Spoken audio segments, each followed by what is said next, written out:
Hello and welcome. My name is Federico Ast. I am president at the Cooperative Kleros, and welcome to a new episode of the Decentralized Justice broadcast. Our guest today is Eric Alston. Eric received his MA in Economics at the University of Maryland and his JD from the University of Chicago.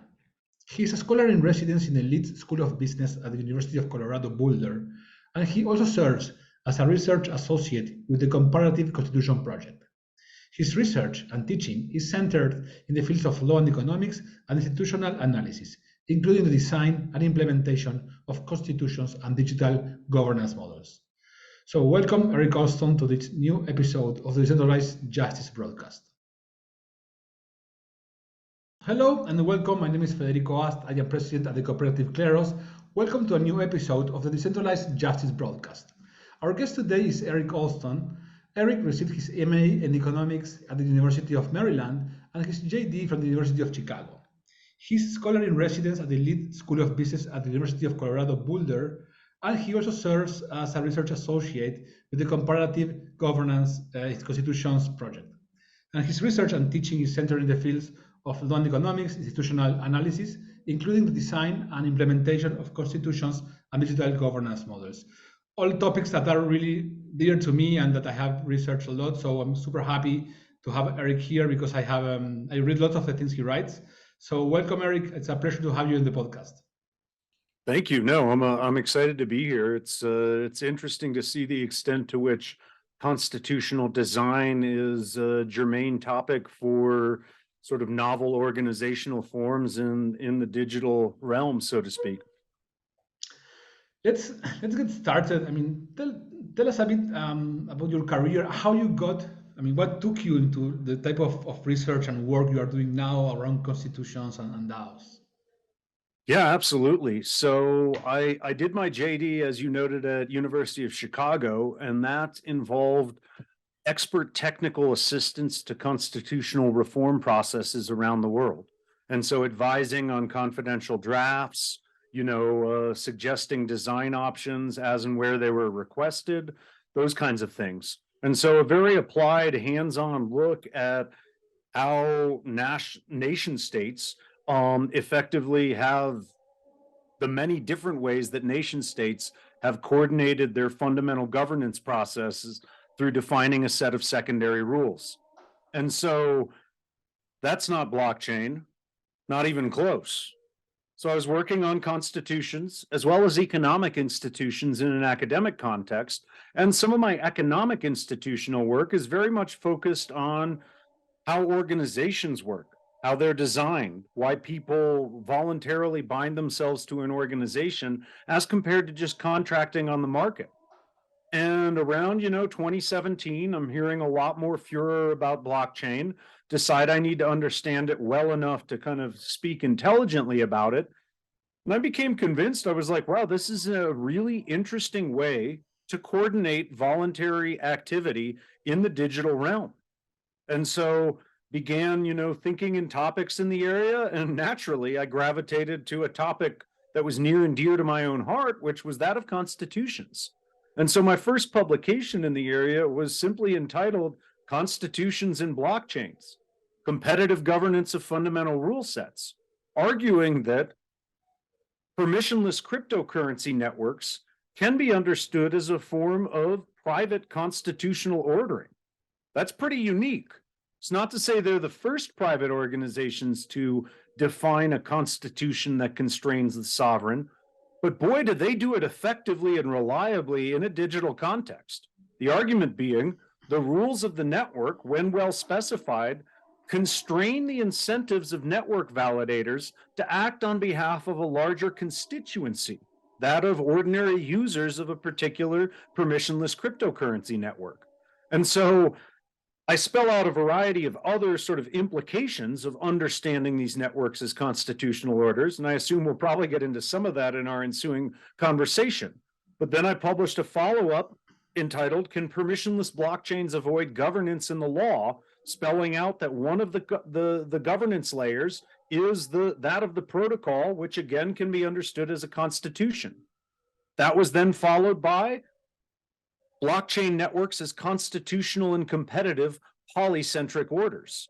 And so oddly enough, of the few people who've been writing about constitutions and blockchains, I've been doing it since the early days. And so now I think people are Googling constitutions, cryptocurrency, blockchain network, and my name keeps coming up because that's how I perceive these networks as a form of coordinating governance, so to speak.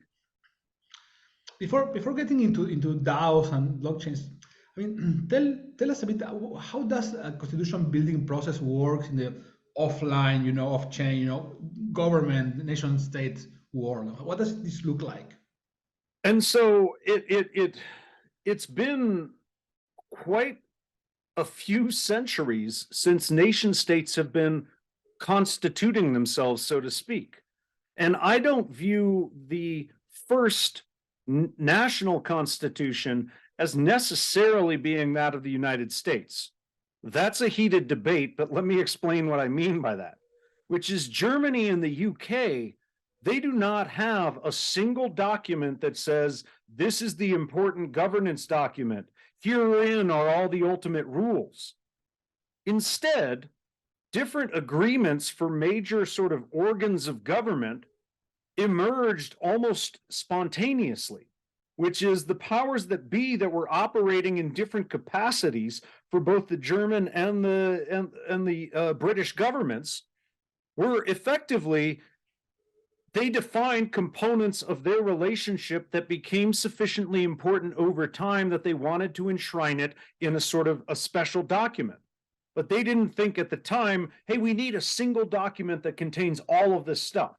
I think it's the unique nature of the United States revolutionary founding that they were kind of starting from scratch, so to speak. And so they said, we're going to set aside all of the important stuff in this singular document. But the reason I belabor the German and the British examples is to argue that this process is kind of emergent in human orders. And so constitutions serve a really important coordinating function for organizations that reach a scale to where no one can know everyone who's involved in the governance of that organization. When you have that large of an organization, there tend to be significant benefits to setting aside, these are the rules that say how we make decisions. These are the rules that say how we enforce those decisions, etc. Because there's actually a really deep recursive problem in human collective decision-making that secondary rules solve. Now, you and I are about to see one another in Paris in a few weeks. And let's imagine that our choice of dinner location is far higher stakes than it actually is. And so we're going around with the group that we're going to have dinner with. And I begin to sense that the group is going to move in a direction I don't like in terms of where we're going to dinner. So I say, wait a second. We haven't even set out how we're going to make this decision. You all sound like you're going to do simple majority. But this is so important. This needs to be a super majority decision. Because I know I've got enough people in my camp to veto under a super majority rule the outcome I don't want. So the issue is that unless you decide on a decision rule before you set out to make the decision as a group, it creates this sort of strategic recursion in challenging the decision rule if you believe you're going to lose a particular decision. So what's a second design feature that's canonical to this type of thing, to the articulation of secondary rules, aka constitutions? It's that of entrenching these secondary rules as compared to the processes of ordinary collective decision-making. Because the other problem becomes, if it's as easy to change the secondary rules as it is to make ordinary decisions, whoever controls the collective decision-making apparatus can rewrite all of the rules whenever they want. And that doesn't provide the type of coordinative certainty that I'm describing to people within a given system.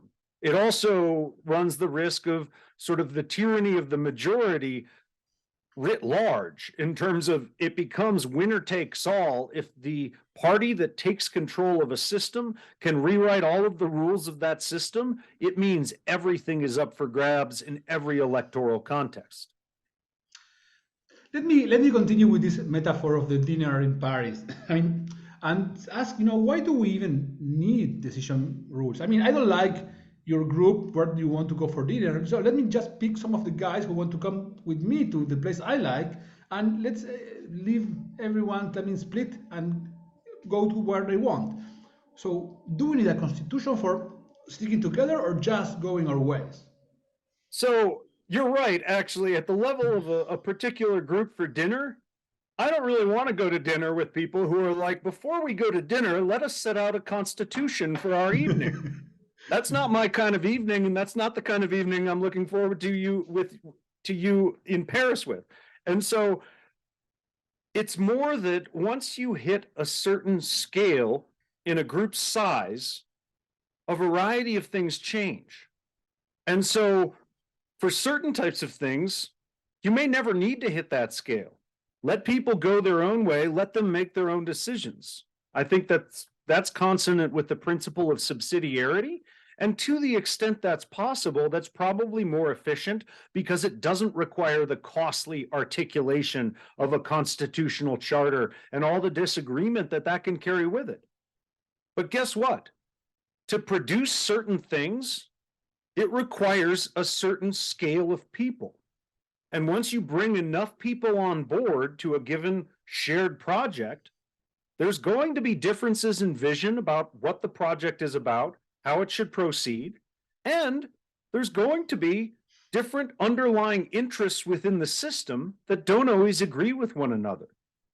Not having a sort of clearly set out set of secondary rules can lead to a variety of problems as and when those interests conflict with one another, and as and when those visions conflict with one another, especially in periods of true uncertainty. And so it's more that having a shell that everyone sufficiently agreed to at a prior period can actually reduce conflict over important collective decisions, but also make it easier for a group to proceed in cases of true uncertainty. And what is the right time to start with this constitution building process? I mean, do we already need to have some project in motion with some users, or we should do this before we have users? Because after we have users, then we kind of already are in a situation of conflict, maybe. I mean, when is the right time to do this? So, in a perfect world that doesn't exist, it would be write the Constitution, attract all of the right people, and then hit go on your organization. That has never existed in practice, which is to say, humans organize around one another, typically spontaneously at first. I've studied the mineral frontier in Colorado. Initially, people just show up because they heard there's gold in their mountains. And so they go looking for gold. What's the simplest solution? Find a ridge that no one else is on and start digging. But eventually enough people start looking for that gold, and there are no more free ridges. So how do you determine that your position relative to someone else is not actually infringing on a valuable claim that they have already staked and begun developing? And so enough people load into those mountains, and you have camps of people, and they start articulating their rules so that people who arrive know this is how you stake a claim. This is what we do to people that we suspect of jumping someone else's claim. Claim jumping is what it was called at the time. And so that means the process of defining rules to coordinate behavior in complex human social groups is an emergent and iterative one. And so in an ideal world where we knew everything and we could predict all downstream uncertainties, you would want to design your constitution before you ever even assembled a group.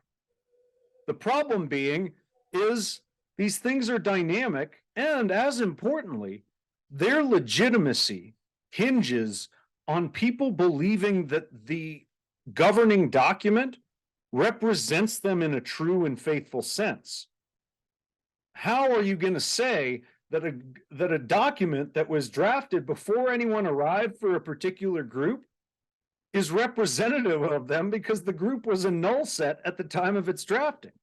And so for me, it not only flies in the sort of emergent history of human governance as I read it, But it's also the case that in order for it to represent people, they need to be involved in it in some sense to be able to feel that it does truly represent their interests. How does this process work? Let's say we want to start a constitution building process. What are the steps? Is there a guidebook, to do that? Or yeah, how does this work in practice? So there tend to be, I would say, let me back up a second. In practice, it has been tried many, many, many different ways. And so that could be the subject of several different podcasts, which is different nations' experiences with slightly to significantly different constitutional drafting processes.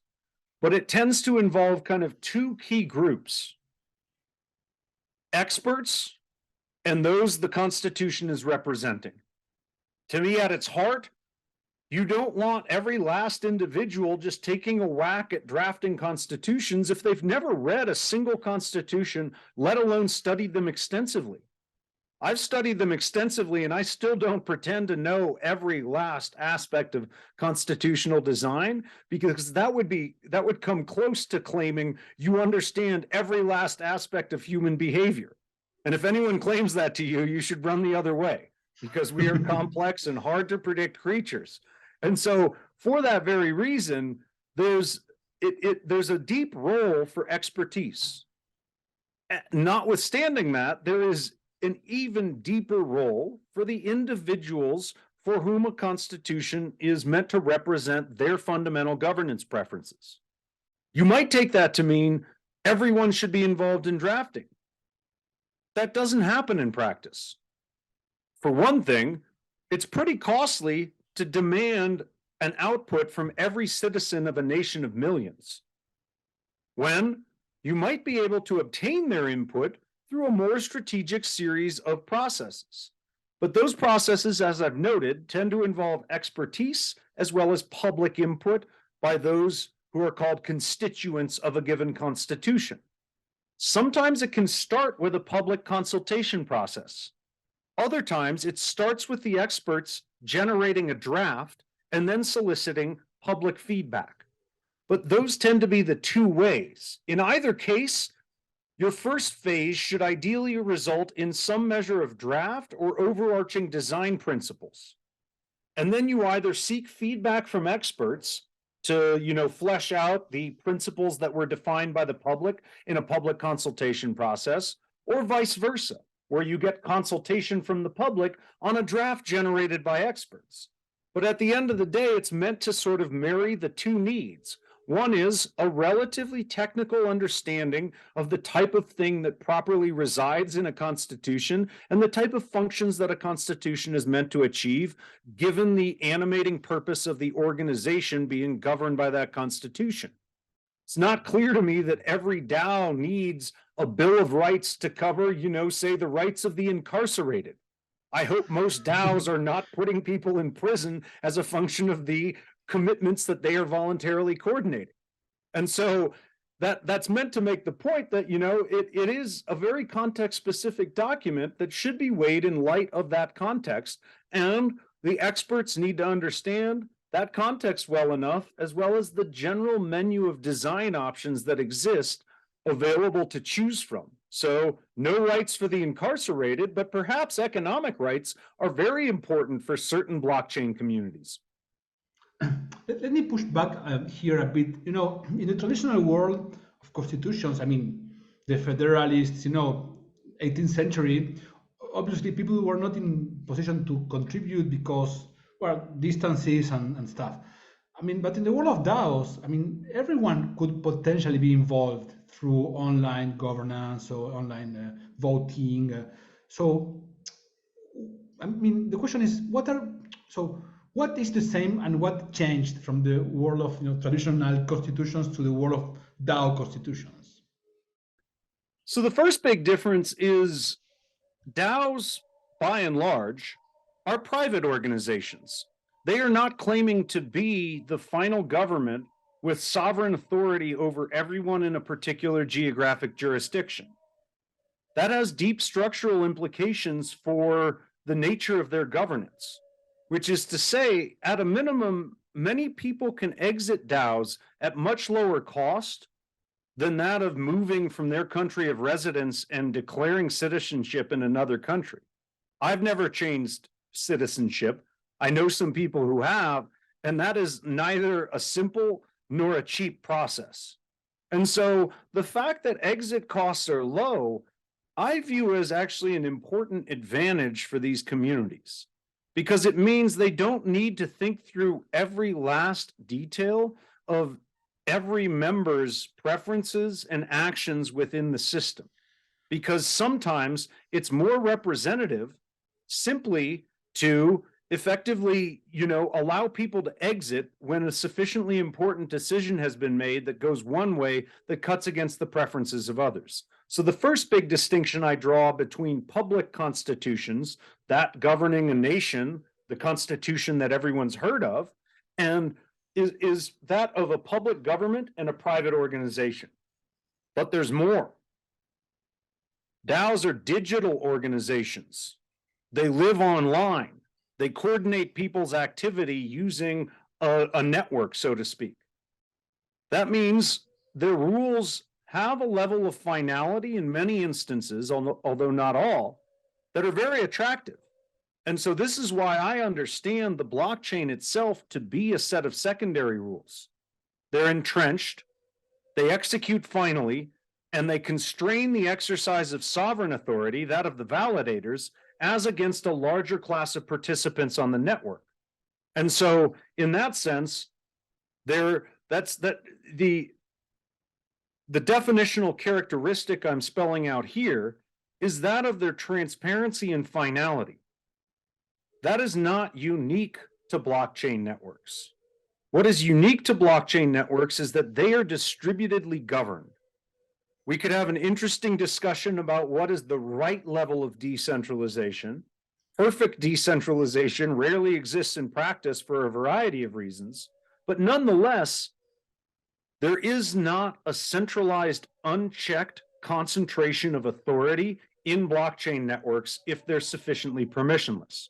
So I'm not here to tell you anything that calls itself a blockchain constrains the sovereign. Some of them don't. Certainly they don't in rug pulls. That's what enables them to pull the rug, so to speak. But at the end of the day, if it is a meaningfully decentralized blockchain, it does not have a single central authority. And so the three sort of components of DAO land that are unique are they're private organizations, they're digital, and they're distributedly governed.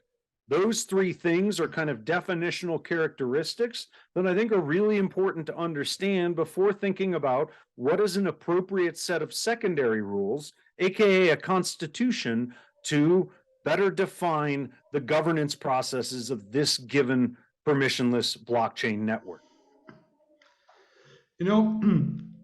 I find this idea of how decentralized the governance should be super interesting. We launched a while ago a DAO called Proof of Humanity to build a civil resistance registry, and we kind of saw it as an experiment on decentralized governance, and we kind of tried to decentralize it like at a quite early stage. And it didn't work so well, The idea was to have like a one person, one vote, based on proof of humanity. And what happened is that it got full of, trolls and people, that didn't contribute a lot, claiming to have a lot of authority in governance because of democracy. And then, there's even an ethnographic study done by Blockchain Go about what went wrong on that experiment. So tell a bit more about, what is the right moment to decentralize something, and how decentralized should these DAOs be? That's the $1 million question, or perhaps $1 trillion question, given inflation these days, and actually the import of underlying what is the right level of input for governance to be sufficiently efficient, but nonetheless sufficiently representative of those it is governing. Do I want people voting on, say, bridge design characteristics that I drive over regularly? why would I assume that the average voter over the age of 18 understands engineering principles well enough, as well as bridge construction specifically enough to where they should just be able to vote? Let's vote on all of our bridge materials. Problem is if people never drive on the bridge, even if they have a requisite level of information to make that decision, maybe they want cost minimization. They're like, tax me less. I never drive on that thing. Let it fall down. And so to me, what I'm sort of making light of, but it's underlying a very serious point, is what types of decisions are best suited to democratic input? Make no mistake, I want to live in a country that preserves democratic ideals to a great extent. I think they're great, but I think democracies work well within constitutional constraints. Hitler was democratically elected. And so ultimately, there's no guarantee that vis-a-vis the minority to a particular decision, that expression of the democratic will is good. And so that's why you tend to put guardrails around the expression of the democratic will in order to say, yes, for all of these things, we've got nothing better than a simple vote. That will carry us forward for this particular issue, provided it doesn't infringe the rights of individuals within our group. And so absent the sort of guardrails around collective decision-making, democracy can go in a lot of weird directions. And so when is decentralization desirable? This answer is very similar to the principle of subsidiarity, wherever possible. The problem being is there's many situations where it's suboptimal to require everyone's input. I'm very interested in experiments with liquid democracy, but do I want a nudge notification on my phone for every decision made by my local city council where I reside, my local city council where I work, the legislators of the state in which I reside, the legislators of the country in which I reside? We could even ladder up to the UN if we wanted to make my input perfect. I would literally just be swiping away notifications so I could see the actual business on my phone the entire day. And chances are, a lot of those decisions don't affect my interests that directly. So I'd be sifting through, waiting for the one that actually implicates my preferences strongly enough for me to engage. So what is the solution to that huge attention problem that even, we've already seen emergent in blockchain systems? It's that of delegated representation.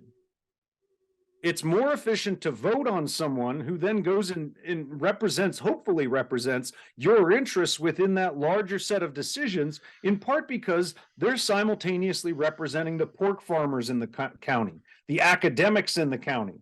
And if there's enough academics in a given county, that representative probably does take into account their concerns, because otherwise they'll get booted out next election. And so that is not an argument that that process is perfect. That's an argument that that is an emergent institution because of the attention costs that otherwise proliferate associated with everyone should be polled on every single decision that affects them. Problem is most decisions, yes, they affect people, but not to a level to where it would be worth it for them to show up to the State House and sit there and make that decision themselves. And so, to me, a big thing that's often lost in the justifiable quest for more democratic systems of private ordering, a thing that's often lost is the attention cost problem, which is why we tend to have representative decision-making in so many political systems, as well as many private organizations out there.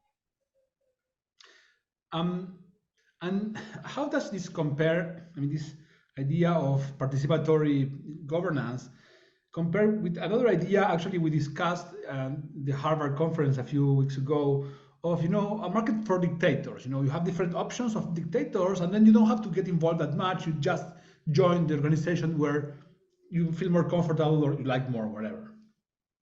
Yeah, I've actually written an entire paper dedicated to that topic, which is the easier it is for people to exit, the more traditionally you see a highly centralized governance process. And the narrative goes like this.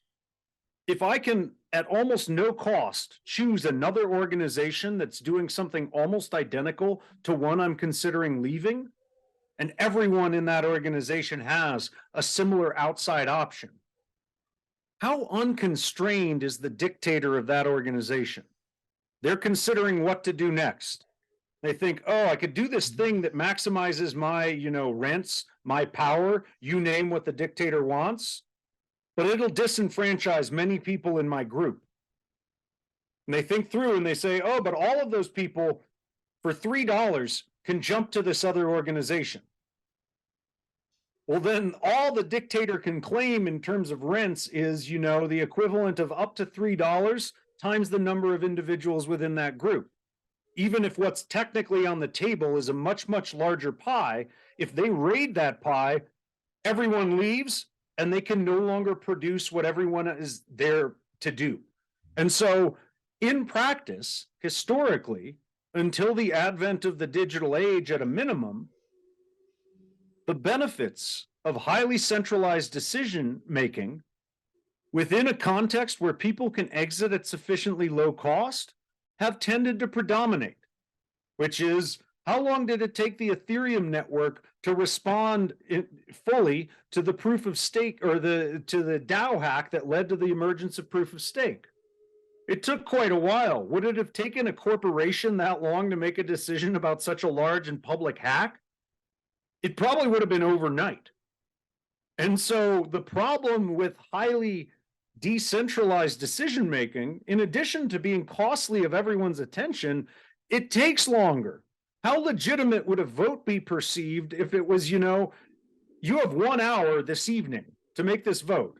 How many people would miss that vote? How many people wouldn't have time to look into the issues to where they just don't vote because they don't understand the underlying trade-offs of the decision in question? And so the more you tend to democratize decision-making processes, the longer they take. And sometimes you can actually have outright gridlock, which is no decision. And so effectively, there are huge efficiencies to centralized decision-making, but the more that people can't exit, the more you have a monopoly in a particular area, the more the dictator thinks, these people can't get out at all.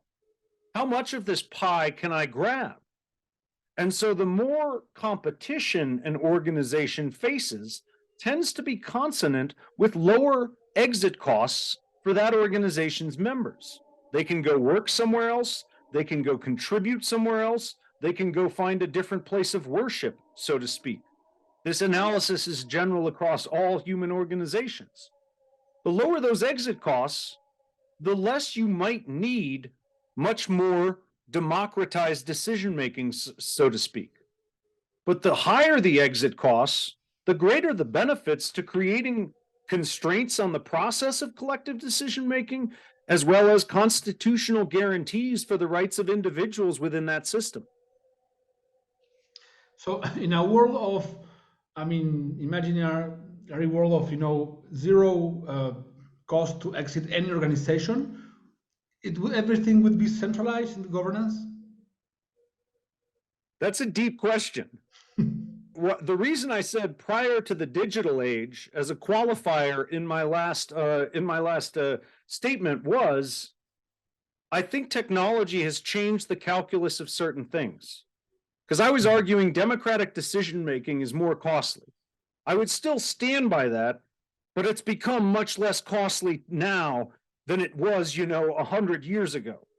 For a geographically dispersed organization, running a vote is actually incredibly costly in a world where you can't communicate digitally. And if you need proof of vote, you collect it from everyone and you get it to one central place and then you count it all, and you have to have enough security procedures on that so that everyone believes that vote was tamper-proof. Definitely, in prior periods, the point I was making carries more aggressively. That being said, it's still more costly to conduct a vote, notwithstanding a variety of really cool digital technologies we have that enable us, I think, to govern ourselves in a more decentralized or democratic fashion. The big question is, where do the efficiencies still hold in terms of centralized decision-making? Because I agree, Technological change has disrupted sort of what organizations are possible, but some of the same old problems do persist.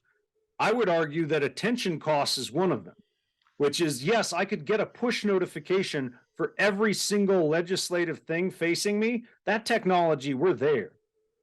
My attention costs for dealing with that every day, in addition to my Slack, my Signal, my Telegram, my Discord, it would be like, I'm already drowning in notifications. Welcome to the club, legislative proposals. I'm not going to vote on any of you. I was reading a book I recommend called How Democracies Die. And they study lots of processes of how democracies work.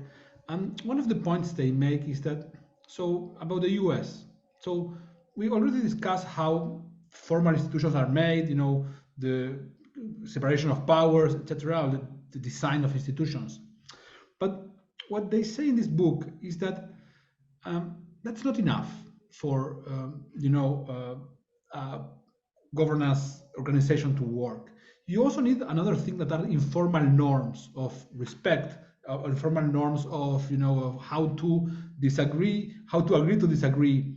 I mean, speak a bit about that, because you can have the best design of rules, of formal rules, but if you don't have the informal norms to back that up, you might get into trouble.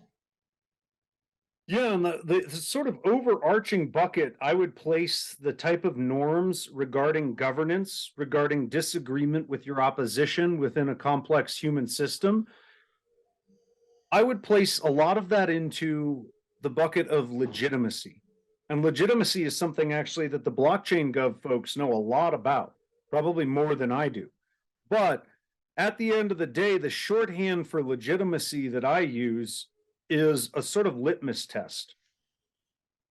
What causes people who lose a given contentious decision within a system be willing to not only stick around, but say this system is more important than my loss in this particular moment?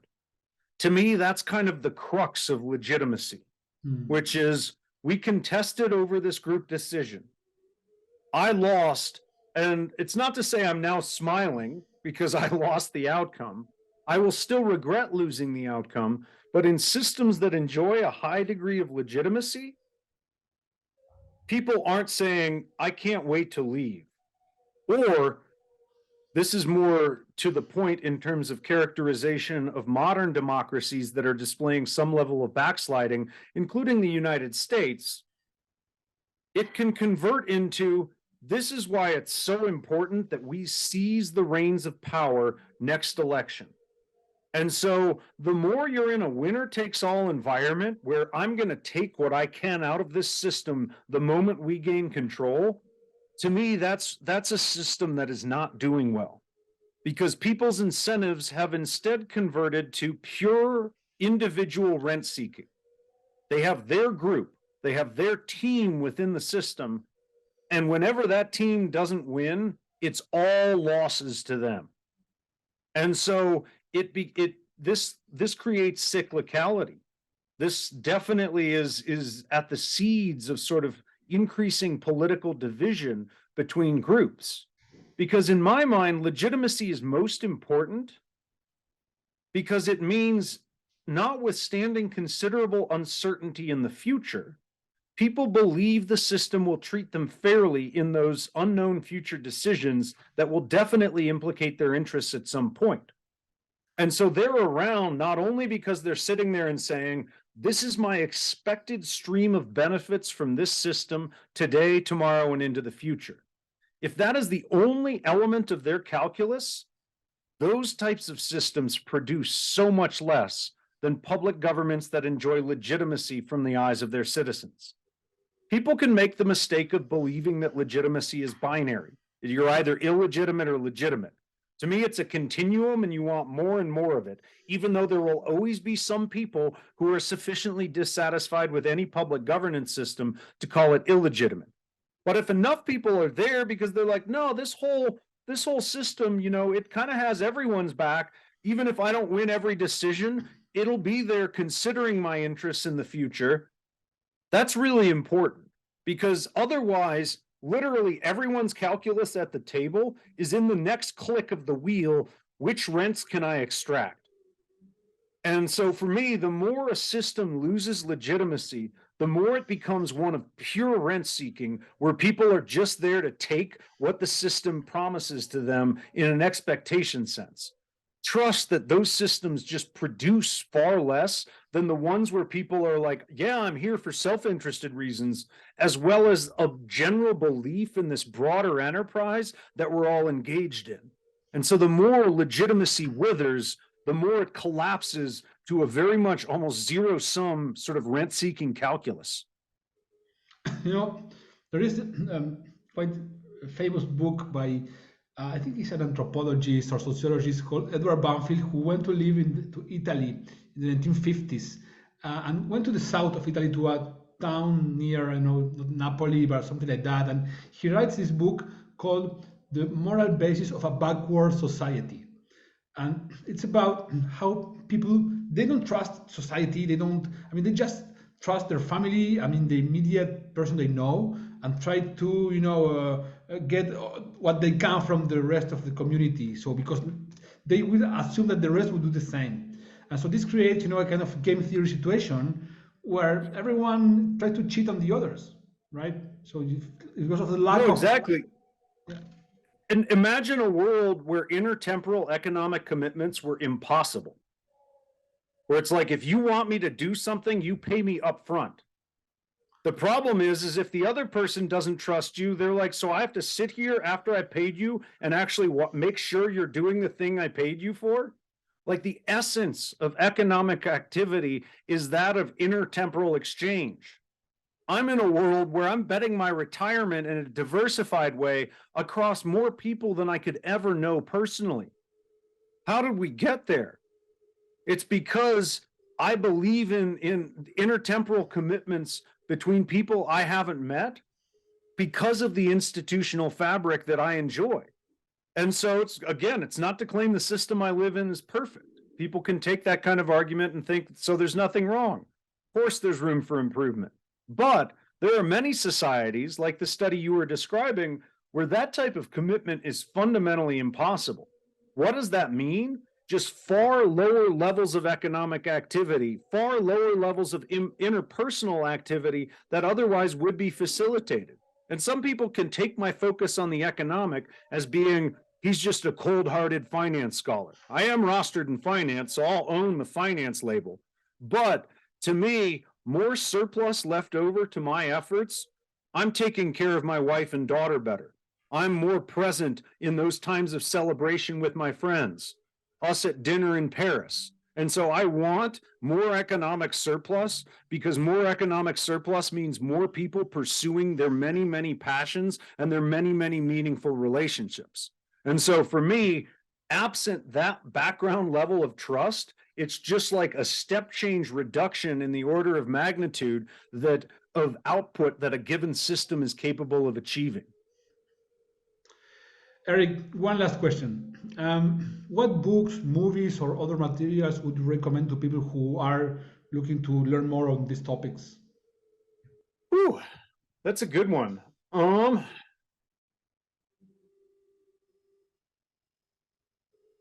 For some reason, coming to mind is the very, very sad tale by Chinua Achebe, Things Fall Apart. And it's, for me, often by study of the systems that don't work, that we can gain an appreciation for the relative way in which systems that do work actually do so. And so that book made a lasting impression on me simply because it sort of characterizes, and none of this is, it characterizes a post-colonial environment that's truly tragic. And to me, of course, the colonial authorities are implicit in the disasters left behind in their wake.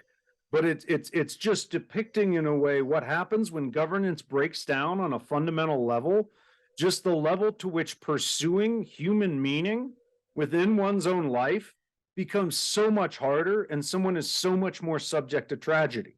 And so that to me it is a bit of a dismal read, but it's worth the pages. There aren't that many, and I think African authors don't get enough truck on other continents, so I'm always happy to be recommending them. And in terms of movies, gosh, I'm gonna have to punt on that one. I'm sorry. I like it in terms of the issue being is that movies are not a good medium to depict the slow, process-driven, design-driven, incredibly boring nature of governance, which is the movies are necessarily stylized. They're giving you a glossy explanation, and understandably so. I don't want a 4-hour movie about constitutional drafting, 3 hours of which is them just sitting at a table writing. I get it.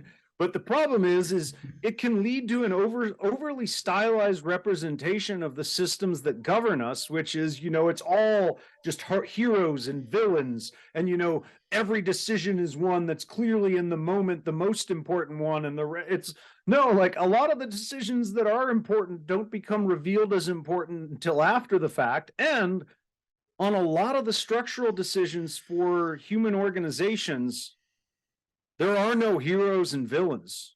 There's disagreement about what they should be doing, and there are competing interests.